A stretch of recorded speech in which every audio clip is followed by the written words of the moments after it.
मागच्या 15 दिवसापासून राज्यातल्या विविध भागामध्ये खास करून मराठवाड्यामध्ये ढगफुटी सदृश्य आणि अतिवृष्टी सदृश्य मोठ्या प्रमाणामध्ये पाऊस झाला। त्यामुळे मराठवाड्यातल्या शेतकऱ्यांचं मोठ्या प्रमाणामध्ये अतोनात नुकसान झालं आणि या नुकसानीमुळे मोठ्या प्रमाणामध्ये जीवितहानी झाली। आता आपण हिंगोली जिल्ह्यातल्या वसमत तालुक्यातल्या काही गावामध्ये आहोत।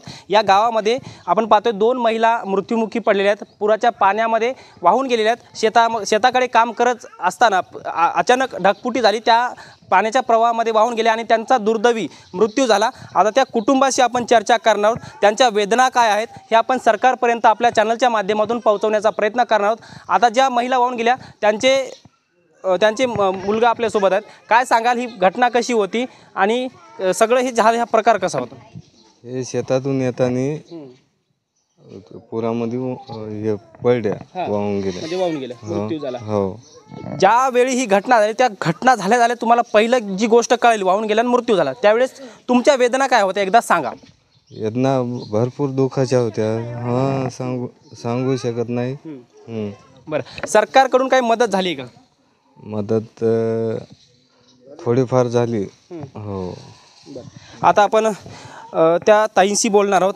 ताई, काय सांगाल एकंदरीत, तुमच्या आईच आहेत ना, आई पुराच्या पाण्यामध्ये वाहून गेल्या, मृत्यू झाला, पण ज्यावेळेस तुम्हाला ही घटना ऐकली, तुम्हाला त्यावेळेस काय वाटलं आणि तुमच्या भावना काय होत्या? त्यावेळेस आम्हाला सांगितलंच नव्हतं, दुसऱ्या दिवशी सांगितलं सर, सकाळी काही मदत झालेली आहे का? थोडीफार झाली। हो, बरं। कुटुंब परिवार वगैरे, जमीन किती आहे, काय आहे? जमीन 4 एकर आहे। आमचं कुटुंब मोठं कुटुंब आहे। हां, मग आता उदरनिर्वाह कसा होणार? पैसा वगैरे सरकारने काय मदत केली आहे का, किंवा काय मागणी असणार आहे मुख्यमंत्र्यांकडे खास करून? त्यांनीच द्यावी, आम्ही काही मागणार नाही सर। त्यांनी जेवढी मदत तेवढी द्यावी, त्यांनीच द्यावी। आतापर्यंत काही मदत झाली का पैशांची?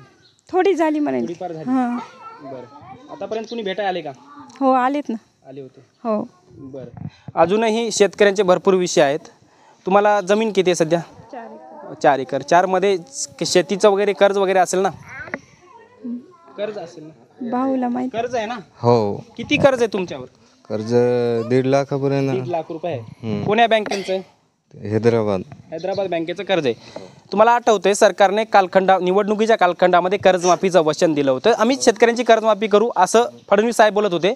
पण आता नुकसान झालं, तुम्ही कर्ज भरू शकत नाही, आता बँकांच्या नोटिसा येतील, त्या टायमिंगला सरकारने कर्जमाफी करायला पाहिजे। त्यामुळं सरकारला तुमचं काय सांगणार? आमचं कर्जमाफीचंच आहे, कर्जमाफी करावं त्यानं। हो, सरकारने नुकसान भरपाई जाहीर केली, परंतु ती खूप कमी केली। कितीचं नुकसान झाले तुमचं शेतीचं? आमचं भरपूरच झालं, आता 4 एकर टोटल नुकसान आहे। हो, बरं, आता तुमच्या आई गेल्या, त्या तर वापस येऊ शकत नाही, ही काळ्या दगडावरची पांढरी रेघ आहे। परंतु या तुमच्या कुटुंबाला दुःखातून सावरण्याकरता किंवा राज्यातल्या शेतकऱ्यांना दुःखातून सावरण्याकरता कर्जमाफी, ओला दुष्काळ या सगळ्या गोष्टीची अपेक्षा आहे। खास करून तुम्ही जे दुःख झेललं आहे, खास करून मुख्यमंत्री, दोन्ही उपमुख्यमंत्री आणि या सरकारला तुमचं काय सांगणं असेल? समजा हे दुष्काळ जाहीर करायला पाहिजे, ओला दुष्काळ आणि एक कर्जमाफी। हो, कर्जमाफी आणि ओला दुष्काळ, त्यानंतर अतिवृष्टी नुकसान भरपाई आपल्या जिल्ह्यात मंजूर केली, फक्त 80 रुपये प्रति गुंठा जाहीर केली। या 80 रुपयानं तुमचं नुकसान भरून निघणार आहे का? नाही ना, निघत नाही ना, काय निघन? नक्कीच आपण पाहतोय, आता ज्या महिला वाहून गेल्यात त्यांचे छोटे छोटे नातू आहेत, नाती आहेत, त्यांच्याशी आपण चर्चा करणार आहोत। दीदी, काय सांगशील? आजी या ठिकाणी आधीचा मृत्यू झालेला आहे, 15 दिवसापूर्वी वारलेली आहे, तुला काय वाटते, कशी प्रेम होतं तुझं आजीसोबत? किती दिवस राहिली, कसं होतं? 4 वर्ष झाले। बोल ना, बोल। 4 वर्ष इथेच होती मी। पुढे घ्या। खूप प्रेम करे। 4 वर्ष आजीसोबत होती?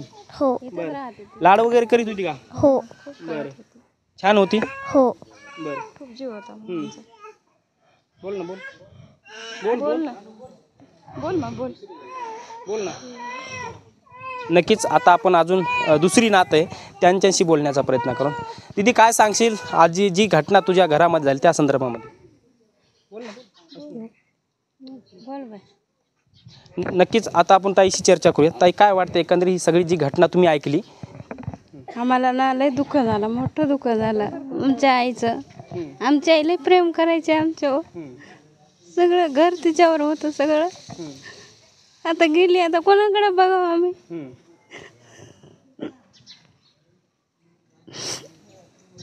सरकारला काय सांगणं असेल? आता आई तर वापस येऊ शकत ना, परंतु काय करायचं त्यांनीच करायला पाहिजे. आम्ही दुःखाच्या पुढे काय बोलू शकत नाही सरकारला. त्यांनीच मनानं करायला पाहिजे काय करायचं ते. किती शेती होती, किती शेतीचं नुकसान झालेलं आहे? सगळं 4 एकरचं नुकसान झालेलं आहे. 4 एकर शेती आहे. आईचं आमच्या जीव गेला आम्ही वापस आणू शकतो? आणू शकतो पण पैशाला काय करता तुम्ही सांगा बरं. सरकार किती दिलं तर जीव आणू शकतो का आईचा? आम्हाला लय दुःख झालं. आईच होती सगळी आमची. हो पांधन रस्ते करून द्यावेत सरकारनं. अशा घटना होऊ नये. हो जेणेकरून अशा घटना होऊ नये. पाण्याची ते व्यवस्था करावं जायची.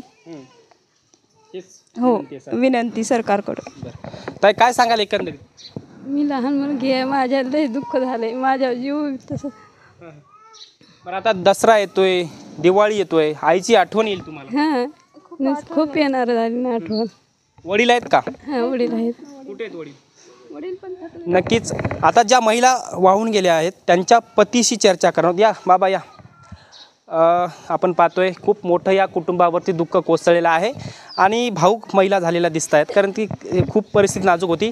शेतकऱ्यांच्याच वाट्याला हे जीवन येतं असंही या ठिकाणी समजून येतं. सरकारने याकडे कुठेतरी लक्ष द्यावं अशी सुद्धा विनंती आपल्या चॅनलच्या माध्यमातून सरकारला आहे. आता आपण काकाशी चर्चा करणार.